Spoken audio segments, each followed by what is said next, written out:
con el dinero. Que pague con el dinero. Oh, Señor, la vida continúa, aunque uno no quiera que la vida siga. Miren, nosotros tenemos al doctor Eric Alcántara, que ustedes se acuerdan que es un médico especialista en trastornos del sueño, pero no vino solo. Trajo refuerzo.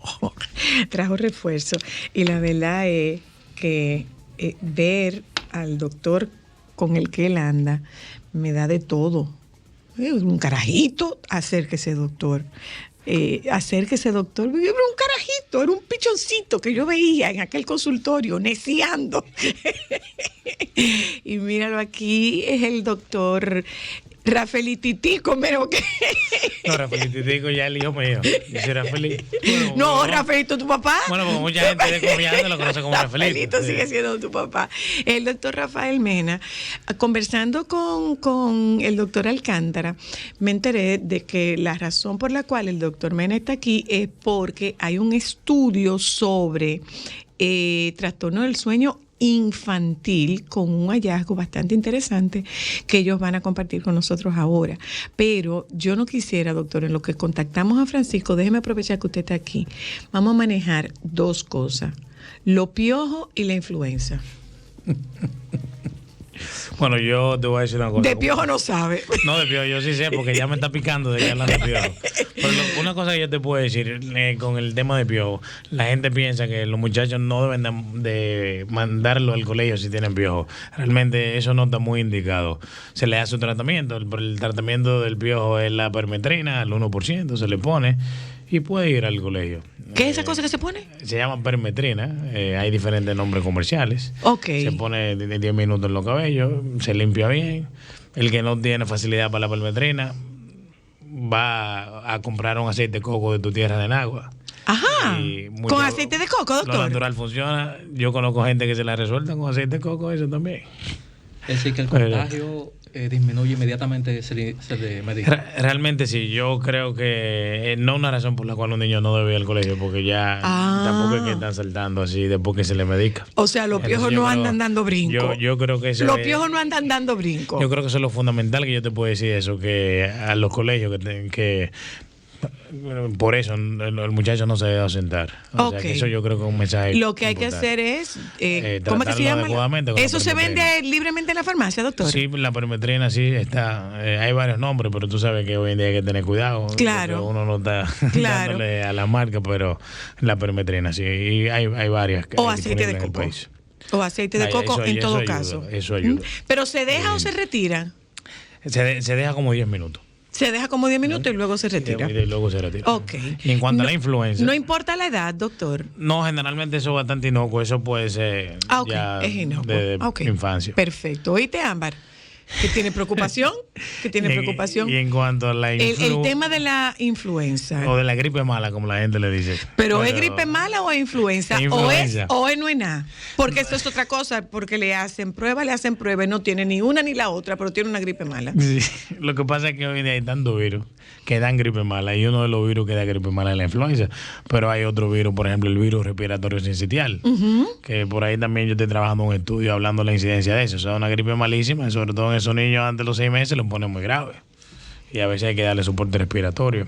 Pero la influenza, yo creo que... ¿Cómo, doctor? Sí, no, a veces hay otros virus que esos niñitos se ponen tan mal que hacen tanta dificultad que hay que realmente atenderlo con soporte respiratorio importante. Entonces eso realmente es un tema. Pero el tema de la influenza, la gente a veces se lo coge como relajo. Bueno, no, ya me dio, yo no me voy a vacunar porque esa vacuna no sirve, como quiera me da. Realmente ese tipo de vacuna, como los virus cambian tanto o mutan tanto, hay que ponérsela anual. Todos los años. Y lo que sí sabemos que previene, y el doctor me puede concurrir con eso, que previene hospitalización y muerte. Y a nivel pediátrico también. Me decía una mamá el otro día, no, pero es que no le va a pasar nada con la influenza. Y le digo, bueno, señora, no le va a pasar nada porque usted no está en mi posición. Yo he visto niños morirse por influenza. ¿Cómo? Sí, o niños que han necesitado circulación extracorpórea, lo que llamamos ECMO, que es la circulación extracorpórea artificial, que es un pulmón artificial, por tener influenza. ¿En serio? De verdad, sin exagerarte. Y tú evitas eso con una vacuna. Entonces, la idea es que se debe vacunar todo el mundo, que sepa que desde que comience la pelota en octubre hay que vacunarse. todos los años. Esa es la idea de la influenza, para evitar cosas serias, secuelas graves. Ok, porque en algunos casos ocurre que esas secreciones se depositan en pulmón. Sí, y te hacen neumonía importante, el parénquima o la parte pulmonar se inflama, hay coinfección bacteriana y se te puede complicar. Y más si hay riesgo, un niñito que fue prematuro o que tiene cierta comorbilidad, se te puede no queremos que se complique. Pero lo que usted está diciendo es muy serio. Sí, es serio, es serio. La gente a veces se lo coge de relajo. Y a la gran mayoría no le va a pasar nada, pero si te tocó a ti que te pase, eso es algo serio. Pues yo estoy en shock. Porque Milán tiene y es prematurito. Bueno. Pero afortunadamente, que es una pregunta que sí quiero hacerle, tiene mucho que ver la lactancia con su sistema inmunológico. Claro, la lactancia, nosotros estamos tan contentos con esas mujeres que lactan exclusivo porque le pasan esos anticuerpos. Y también con esa lactancia le pasan anticuerpos de defensa y los niños las enfermedades en sentido general no le da tan duro. Pero también las madres, es una buena pregunta, ya que o un buen comentario que me gustaría hacer, el tema de lactancia e influenza, porque la influenza se pone a partir de los 6 meses de edad. Entonces, ¿cómo podemos evitar entre 0 a 6 meses? ¿Está desprotegidito? Pero las madres que se vacunan y lactan, a través de ahí pueden proteger al niño. O sea, que las madres lactantes debieran de ponérsela también, sobre todo para proteger esos 6 meses hasta que usted le pueda poner la vacuna a su niño o a su niña. Qué buen dato. Bueno, hablemos, doctor, de trastornos. Primero, ¿cuándo hablamos de un niño con trastorno del sueño? Un niño con trastorno del sueño usualmente nos llega al centro del sueño ya con su estudio referido por su pediatra, porque el pediatra lo identifica a través de los síntomas diurnos del niño, que muchas veces se desencadenan con una hiperactividad mayormente y también varios despertares durante la noche. Es decir, el pediatra toma la historia de los padres, de cómo observan a su niño durante la noche durmiendo, y la historia durante el día y también en la escuela, en su desenvolvimiento, en su desempeño cognitivo. Usualmente llegan a la clínica y nosotros, cuando le hacemos la polisomnografía, que es el estudio del sueño, ahí podemos llegar a un diagnóstico, ya sea que el niño tenga algún tipo de trastornos de movimiento, parasomnias nocturnas, que tenga pesadillas o terror nocturno también, sonambulismo, terrores nocturnos. Pero ese terror nocturno no es, digamos que, no normal, pero común, frecuente. El terror nocturno es frecuente. Sí, es frecuente y se identifica por la fase de sueño en que se encuentra el niño. Por ejemplo, ocurre mucho en la fase 3 de sueño. Usualmente los niños identificamos las fases de sueño a partir de los 3 meses. Ok. Ya, exactamente. Usualmente los niños que llegan a la clínica ya tienen más de 4. El menor que hemos atendido tenía 4 o 6 meses, de 4 a 6 meses. ¿Y cuál es ese patrón de sueño, doctor Mena, que hace que usted refiere a ese bebé de 4 meses? ¿Es porque tiene que comer? ¿Es porque está mojado? ¿Es porque está inquieto?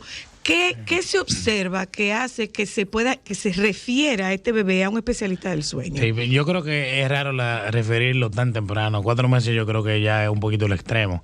Pero donde nosotros y el doctor Alcántara y yo hemos creado la relación es en ese niño de 1 año a 3 años, por ejemplo, por decirte, que a cada rato por esa guardería o ese colegio está enfermo y, por ejemplo, ronca.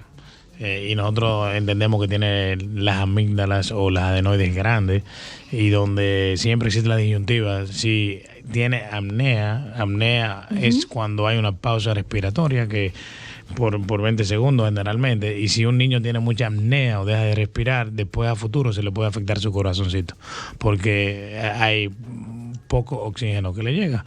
Entonces queremos evitar eso. Pero la pregunta es que tampoco podemos estar operando a los muchachos si realmente no hay apnea. Entonces no es verdad, hay que ser concreto. A un papá usted no le va a decir, párese al lado de la cama y vamos a ese muchacho deja de respirar por 20 segundos. Eso no hay manera de hacerlo adecuadamente, excepto haciendo un buen estudio del sueño. Okay. Que ahí es donde el doctor Alcántara entra con su expertise, que lo hace, no es dándole cuava, pero tiene que ser la persona que lo hace demasiado bien. Y ahí decidimos si hay apnea o no, y ahí ya si hay que operar, porque esa edad si lo operamos muy chiquitico, le puede volver a salir la amígdala. Entonces tú no quieres someterlo a una anestesia sin necesidad. Y ahí que entra la parte del estudio del sueño, ahí es que más referimos. Exactamente. Y es que la apnea obstructiva, cuando ocurre este cierre, que ya en los niños se toma como referencia solamente una pausa de 2 respiraciones, diferente al adulto que se toma en consideración que deje de respirar por 10 segundos para determinar que sea una apnea. En los niños es 2 respiraciones y se acompaña muchas veces por un micro despertar. Pero ¿cómo son esas 2 respiraciones? Son el flujo respiratorio. Nosotros tenemos 1, 2, 12 a 16 por minuto. Una persona normal, saludable. Y usualmente se toma en referencia ese flujo respiratorio cuando se monitorea durante la noche, que se ve en el polisomnograma. Ese flujo respiratorio de inspiración y expiración. Cuando hay una falta de 2 veces inspiración y expiración, se clasifica como una apnea si es un cese completo. Y si es parcial, un cierre, que ese flujo respiratorio disminuye, es decir, que es un cierre del área de la faringe. Hágamelo en sonido, doctor. Hágamelo en sonido. Usualmente sí. Hágamelo en sonido para que la mamá que está escuchándonos, porque también tenemos que tener en cuenta una cosa. Acuérdese que tenemos una generación de mamás que son... No, yo no quiero utilizar el término, pero ese mismo que usted está pensando, se alarman. Entonces, comienzan a buscarle enfermedades a los muchachos. Entonces, si no respira así, no, pero espérate, que tiene que ser que tiene algo. Entonces, dígale cómo suena. No, la respiración usual, tenemos que tener en cuenta que durante la fase de sueño activa, que es la fase de sueño profundo en niños, REM, la respiración cambia, aumenta un poquito, igual que el ritmo cardíaco, porque... incluyendo es cortica. Exactamente, cortica. Y se acelera pancita. También la frecuencia cardíaca. ¿Es en la pancita o arriba? Usualmente ambos. Ok. Ahora, si nosotros vemos que ese niño, luego de 2 respiraciones o 3, hace un movimiento brusco, ligero, ese se le llama micro despertar. O ahora usa en inglés. Usualmente puede ser que no lo haga, si no hace el movimiento y le disminuye la oxigenación por 3%, eso se determina durante la polisomnografía. También se menciona como un cese de la respiración, una apnea o una hipoapnea. También si hay bradicardia durante la monitorización, si hay bradicardia luego de ese cierre. Pues ustedes que van a determinar que tenga bradicardia. Pero ya en la casa, si la madre observa que tiene ese micro despertar brusco, como ese movimiento brusco luego de las respiraciones, varias veces durante la noche, que puede ser entre 1 a 5 veces por hora, ya ahí es positivo el caso. Entonces, en ese caso sí debe de pedirle a su pediatra que le indique la polisomnografía o el estudio del sueño para simplemente descartar que ese niño no tenga un problema ¿Cómo respiratorio. yo puedo establecer, doctor, que es porque tiene hambre, que se despierta porque está mojado, o que no duerme la noche completa, o que tiene un trastorno del sueño? Yo creo que ahí entra la sintomatología, otra sintomatología, no solamente el micro despertar, sino un niño que está casi siempre con la boca abierta, un niño que ronca mucho, un niño que, por ejemplo, controlaba esfínteres pero ya no lo controla, un niño que por la mañana la profesora te dice, pero este muchacho no está aprendiendo porque está muy cansado y se vive cayendo del sueño. O sea, son un sinnúmero de factores que tú tomas en cuenta y lo preguntan como pediatra y ya tú sabes que ese niño necesita un referimiento. ¿Cuándo se regula el sueño de un bebé? El sueño de un bebé a los primeros 3 meses, vemos que el niño duerme a deshoras, duerme en todo momento y tiene despertares durante la madrugada, porque es a partir de los 3 meses cuando ese ritmo circadiano ya se sincroniza, se ajusta, parecido al del adulto. Muchas veces eso depende también los padres, el ajuste de la higiene del sueño de los padres, porque si tenemos padres que se acuestan tarde, que mantienen las luces encendidas, que ven televisión hasta tarde, el niño va a tener la misma higiene del sueño de los padres. Entonces muchas veces depende. Ya a partir de los 3 a 6 meses, cuando hay una maduración cerebral importante, ya el ciclo de sueño en esa parte del cerebro ya se sincroniza al igual que los adultos. Y comienza también las hormonas, la melatonina, el cortisol, la serotonina, a hacer su trabajo, que es la que nos ayuda a dormir, nos regula la función del sueño y la vigilia, como el cortisol. Ay, usted acaba de decirme una cosa muy importante y eso va para usted, doctor Mena. No duerme, dale melatonina. Ay, no, pero yo sí que bueno que tú me preguntaste eso. Él no está durmiendo, pero eso es natural, eso no le hace nada. Mira, yo te voy a ser honesto. Y Qué bueno que mi colega está aquí al lado, porque cuando los mamás me dicen, uno como pediatra le dice, bueno, mira, que la rutina, que establecer el ritmo circadiano, que cuando es de día que haya luces, que cuando es de noche que se la apague, que no bulla, que cantarle, que darle la comida y de hacer la rutina. Pero para mí el sueño es dificilísimo, eso no es fácil. Que el muchacho duerma. Yo digo que cuando yo soy un poquito más senior, en mi consultorio va a haber un letrero que diga, si usted viene porque no consultar por falta de sueño o por cólico, la consulta le sale gratis, devuélvase. Porque eso no tiene cura. No tiene cura. Pero realmente el tema que tú tocaste es muy serio, porque yo digo que nosotros no podemos estar acostumbrando de chiquitico darle cosas como la melatonina. Inclusive recientemente se publicó un estudio donde hay un overdose de melatonina, una sobredosis que es alarmante. O sea que eso no creo que si hoy tú a los 5 años le estás dando melatonina, a los 15 años va a necesitar un diazepam y a los 25 se va a tener que dar un pase para dormir. Entonces eso de chiquito. No, doctor, con los pases no se duerme. Todo lo contrario. Pero tú me entendiste, pues se nota que yo nunca me he dado una. Pero tú me entendiste. Ni yo tampoco. Pero lo que te quiero decir es que se necesita mucha cosa para tiene que ir ascendiendo. Tiene que ir ascendiendo, lógicamente, porque el sueño no se induce de manera natural. Pero si el doctor Alcántara aquí a la madre le tiene un consejo, que me lo diga, que el pediatra va a aprender. No, en contra, totalmente en contra, porque sin embargo la melatonina no es aprobada por la FDA ni por la sociedad Pero europea. no es, es que no es aprobada ni siquiera en adultos, porque es que tú no sabes la necesidad que tú tienes, la dosis que tú necesitas y por cuánto tiempo tú la necesitas. Entonces nosotros somos felices seguidores, apasionados seguidores de la automedicación y los muchachos son material de ensayo. O sea, a fulana le dio resultado y perdóneme la expresión, y le ajusta melatonina a un muchacho. Claro, sin embargo, las sociedades de sueño americana y europea, ellos hicieron un consenso donde ellos sí advirtieron sobre el uso de la melatonina, que es considerada como un medicamento. Es considerado como un medicamento también, es una hormona. Pero yo me llevo de que como eso es natural, eso no le hace nada, eso es inocuo. Ajá, y para formar esa molécula y unirla a otras para que se distribuya bien el sistema digestivo, eso tiene otros ingredientes que pueden ser dañinos para los niños. Okay. Entonces, sí, la melatonina se utiliza.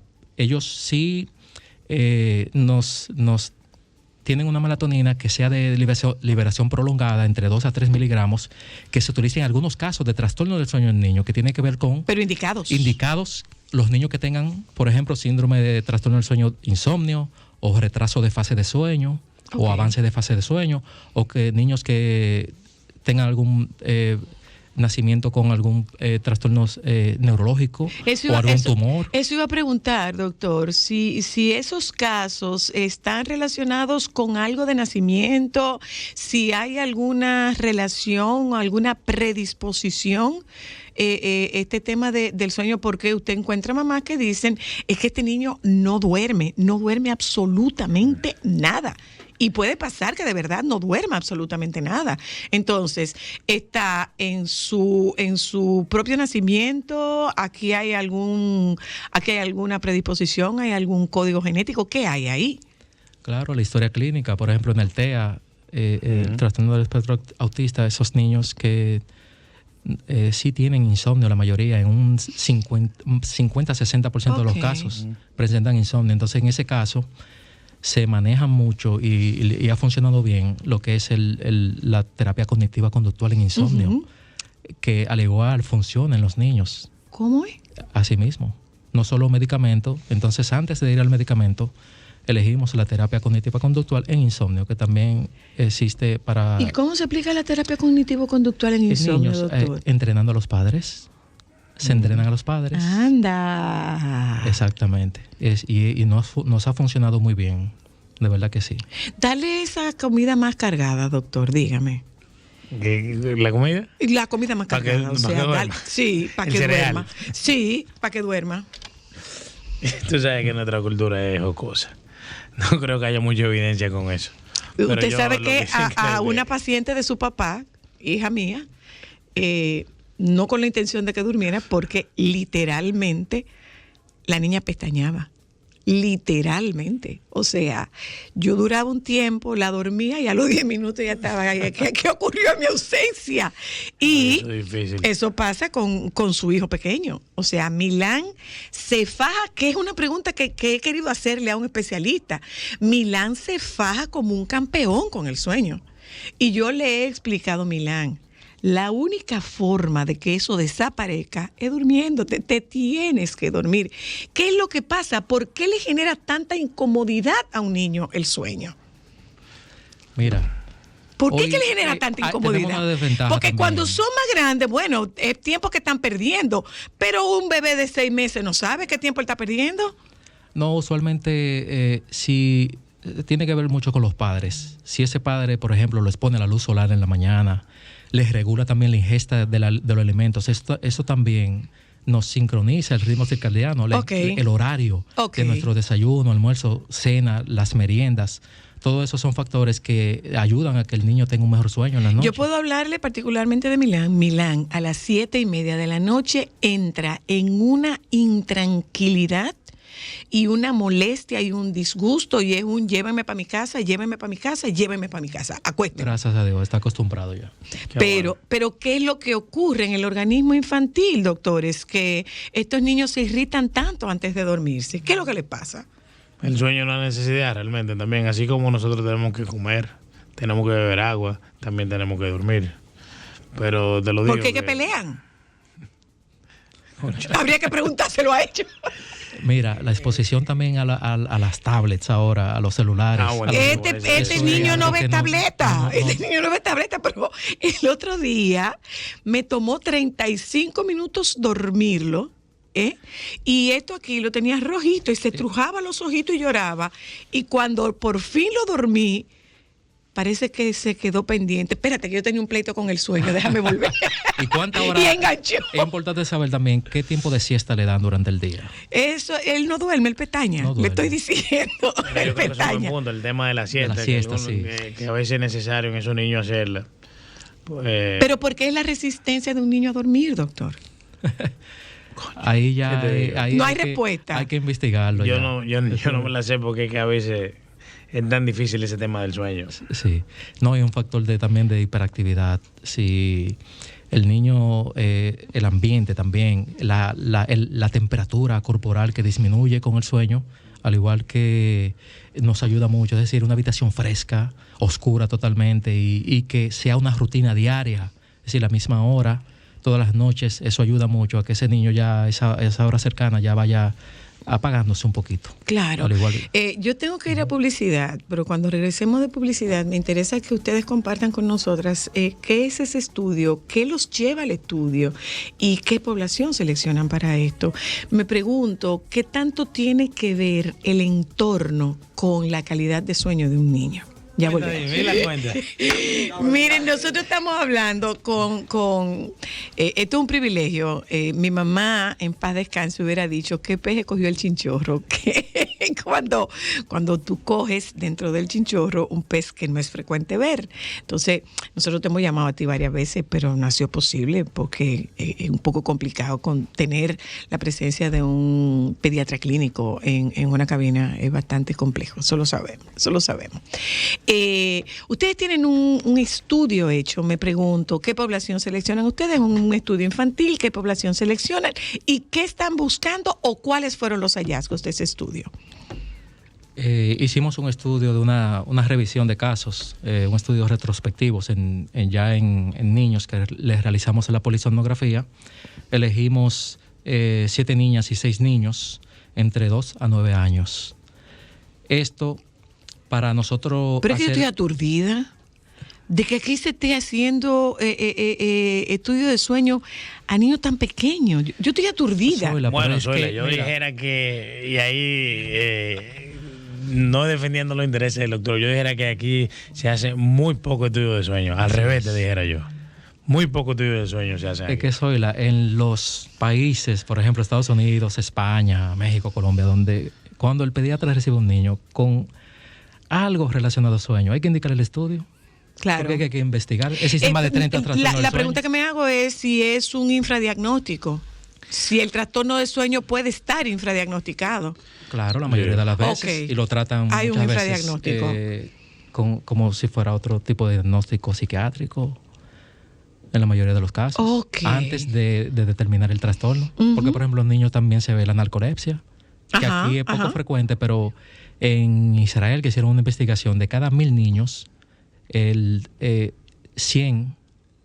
sufren de narcolepsia. ¿Narcolépticos? Sí, narcolépticos. Una investigación que hicieron reciente. En el caso de nosotros, aquí nosotros abordamos... Pero niños posguerra, por casualidad. Sí. Niños posguerra, claro.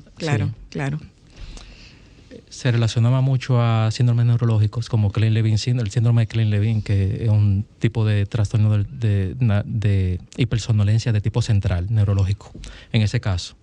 Pero aquí en el país hemos tenido algunos casos también y se han tratado, tenemos medicamentos disponibles para mantener a esos niños despiertos durante el día y que puedan asistir a sus clases y tener un comportamiento normal con sus compañeritos y no dormirse.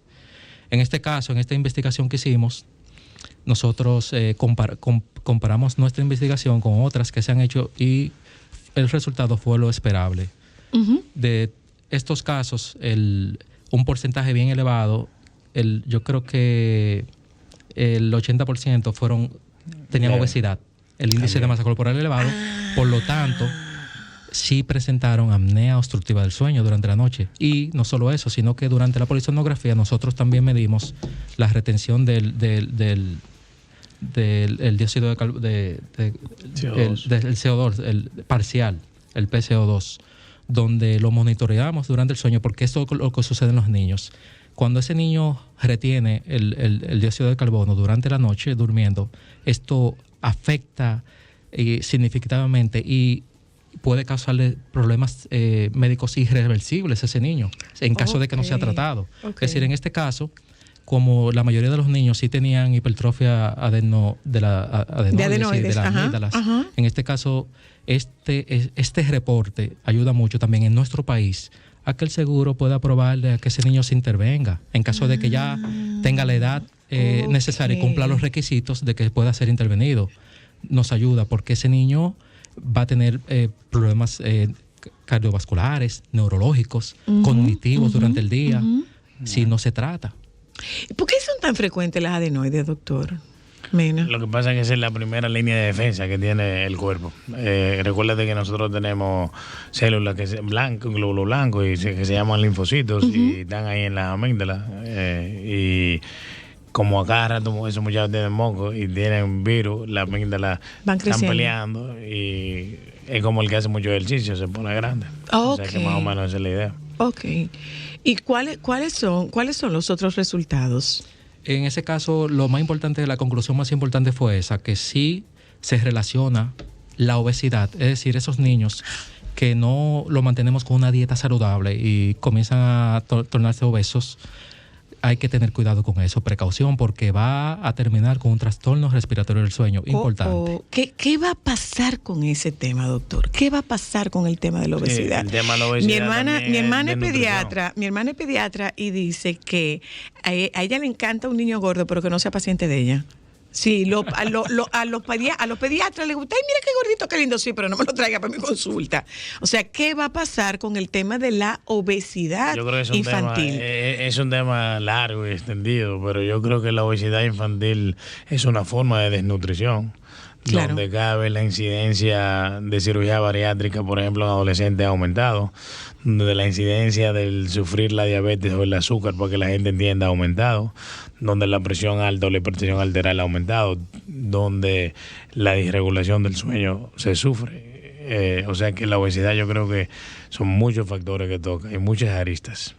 Y de verdad que concadenando lo que decíamos del screen time y la poca actividad física, a los niños se les debe de aumentar la actividad física, más ejercicio, menos pantalla, para que no tengan tanta obesidad y no conlleve a todas las enfermedades. ¿Y cuáles son las recomendaciones, doctor? Aparte de esto que está diciendo el doctor Mena, ¿cuáles son las recomendaciones? Si el padre decide y conversa con el pediatra y decide elegir la cirugía, la extirpación de las amígdalas sería una buena elección. Hay padres que muchas veces dicen, yo no voy a operar a mi niño, es muy pequeño, vamos a tratarlo con el dispositivo de presión de aire positivo, una mascarita. ¿Qué es eso? Es el tratamiento gold estándar para la apnea obstructiva del sueño ya en adultos, por ejemplo, donde se utiliza mucho y muy frecuente. Eso es el dispositivo de presión de aire positiva, no invasiva. Es un aparato que el paciente duerme con eso ya para toda la vida. Si en caso de que el paciente no tenga alteraciones anatómicas, que sea quirúrgico el tratamiento o que sea tan severo o moderado que no pueda utilizar el dispositivo de avance mandibular, que es el dispositivo que hace el dentista, especialista en medicina del sueño, que le avanza la mandíbula inferior hacia adelante unos cuantos milímetros para que no colapse la faringe. Entonces, ya cuando no hay ningún otro tratamiento para este paciente, y estos madres también deciden no operar el niño, lo ponen en esta terapia, que es su maquinita al lado de la cama con su mascarita nasal pediátrica, que le envía un airecito para que no colapse la faringe. Entonces ese niño va a dormir bien, va a tener un sueño reparador, va a tener una reparación normal de sus órganos, de sus células, todo lo que ocurre hormonal durante la noche. Pero se usa solo para la noche. Se usa solo para dormir. Porque tenemos que tomar en consión el señalamiento de los amiguitos si utiliza cualquier otra cosa. Ese bullying que le hacen. Usualmente a los jóvenes aquí nosotros evitamos ese tratamiento en caso de que sea quirúrgico o que se pueda tratar con su dispositivo de avance mandibular mientras es joven. Usualmente que no se ha casado, que está conociendo personas. Ay, esa soy yo. Eso es. Porque la primera... Joven no casado, claro, usted está hablando de mí. Lo primero que me dicen yo no sé de que usted se ríe, doctor Mena. Debe ser por solidaridad que usted se está riendo. No, yo lo que estoy diciendo es que realmente tú eres muy joven. Joven y no casada, está hablando de mí. Claro, y esos jóvenes que se van a la universidad también y que tienen compañeros en la universidad, que viven en la universidad, le da vergüenza dormir con un aparato. En ese caso, sí, nosotros buscamos otra alternativa. Bueno, pues yo les agradezco a los dos el haber estado con nosotros. Finalmente, mamá, papá, cuidadores, ¿qué observamos? Tener precaución con esa melatonina, con ese uso de la melatonina. Y, por ejemplo, las sociedades del sueño europeas y americanas, ellos advirtieron que si, en caso de que vayan a utilizar una, que consulten con su pediatra. Claro. Y en caso de que la elijan, el frasco tenga el sello de que es certificación de manufactura certificada. Es decir, que sigan las prácticas de una empresa farmacéutica o de suplementos que cumplan los requisitos establecidos. Manufactura certificada. Exacto, que tengan ese símbolo, es CGMP. Ahora mismo que agarren su frasco y lo busquen. En inglés dice Certified Good Manufacturing Practice. Yeah, babe. Que tenga ese símbolo, CGMP, en caso de que quieran elegir un tratamiento y que coordinen con su pediatra sobre todo, si lo pueden utilizar o no. Y mejorar la alimentación, la actividad física, menos tiempo de pantalla, la exposición a la luz en la mañana, la luz solar, 5 o 10 minutos. Mire, doctor, aprovecho para decirle lo que usted me ha regularizado a mí con eso. Yo le decía al doctor, es que yo casi no duermo, casi me despierto de madrugada y no me vuelvo a dormir. Y el doctor me dijo, coge 10 minutos de sol, a ver cómo te va. Y yo tomo mis 10 minutos de sol y hay que ver la forma en la que ha contribuido. Claro, embargo, cuando hay situaciones con todo esto que se está moviendo, me despierto y me da muchísimo trabajo volver a dormirme, pero es por un tema de noticia, de información que este cerebro mío va procesando y me toma tiempo recuperar el sueño. Pero finalmente, doctor, cuidado con lo que comemos, por favor, no le den té a los niños, doctor. No, sí, claro, hay que tener cuidado con eso, porque hay té que afectan a ese hígado y hay que tener cuidado con eso. No le den comida de más. Tanto jugo, eso es bueno, o sea, que tú lo menciones. Hay gente que le da mucho jugo a los niños y tú le preguntas, ¿y cuánto le? No, yo no le doy nada, yo le doy como 15 onzas al día. ¿De jugo? Eso es mucho. Se ha recomendado que los niños antes del año no deben de beber jugo. Y más nosotros que somos un país juguero, ¿verdad? Pero si lo va a dar, por lo menos no le dé más de 4. O que le echen azúcar a la leche también. Que le echen azúcar a la leche. O miel todavía. O miel. Déjeme contestar esta llamada antes de que ustedes se vayan. Hola, hello. Hola, Zoila, ¿cómo está? Yo estoy bien, gracias a Dios. Cuéntenos. Bueno. Yo quiero que tú me le preguntes, por favor, al doctor, ¿cómo se llama la enfermedad que sufre la persona que duerme de día y no puede dormir de noche? Que duerme de día y no puede dormir de noche. Es el trastorno del sueño del trabajador nocturno o shift work sleep disorder, que son los pacientes usualmente que duermen, tienen ese ciclo desincronizado, el ritmo circadiano. Usualmente tiene un tratamiento y funciona muy bien la higiene de sueño. Obligatoriamente tenemos que utilizar una molécula, un medicamento. O lo que es igual, absolutamente, sin ninguna excepción, todos los residentes de medicina. Todito. Y los artistas también. Pero los residentes de medicina, todito. Bueno, pero no nada más residentes de medicina, los pediatras dominicanos en la práctica privada también. Cuando te llaman, coño, a la 1 de la mañana, a la 2 de la mañana, a las 3 de la mañana. Y ni que decir de los ginecólogos. Doctor, pero usted no lo coge cuando yo lo llamo. Oh, doctor, ¿cómo? A veces a las 4 de la mañana dice, mire, le estoy llamando para decirle. No, que no lo entiendo, coño, que te dormí. Déjame levantar. Gracias, doctor Alcántara. Gracias, doctor Mena. Qué agradable ha sido la conversación con ustedes. ¿Ustedes han oído hablar del metaverso? Sí. ¿Qué es eso? Yo no tengo ni idea. Es una cosa que yo no entiendo mucho porque en este verso hay muchos problemas y mucho menos yo preocuparme del metaverso. Bueno, pues mire, vamos a hablar del metaverso con el ingeniero Santiago, que hace tiempo que no conversábamos con él, en lo que Francisco termina de resolver su problema del banco, que ojalá aparezca la cuenta. Que le paguen. Ya volvemos.